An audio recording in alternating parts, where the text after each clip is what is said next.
Hi, this is Paolo with AEvent support. In this video, I'm going to show you how you can set up on registration email with SparkPost. Once you're logged into your AEvent account, please go to your timelines.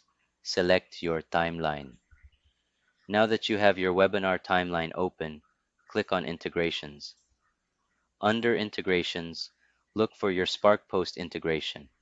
Make sure it is active by clicking on this toggle switch and then click on the settings icon and make sure it's enabled. Click on edit so you can modify the email. Put in your email address. Put in your name and your preferred subject. Let's go ahead and modify the body. In this case, I already have it in my clipboard, so I just pasted it in. For the registrant's name, you can use the personalization by clicking on this icon.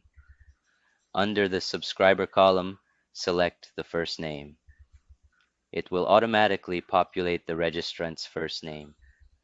For the webinar day, click on the personalization icon again.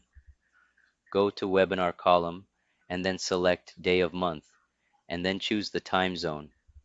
Time and time zone actually. Click on the same icon. Go to webinar column.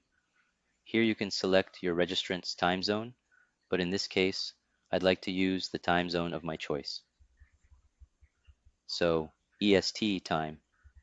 Finally, let's add the join URL under subscriber and then click join URL. There it is. Lastly, make sure you put in your name and then let's add an emoji to make it more personalized. There you go. Let's do a final review. Once you're finished reviewing it, click on save email and then don't forget to update settings so all your changes are saved. There you go, we have successfully set up on registration email for SparkPost integration. As always, please don't hesitate to reach out to support if you have any questions. Thank you for watching.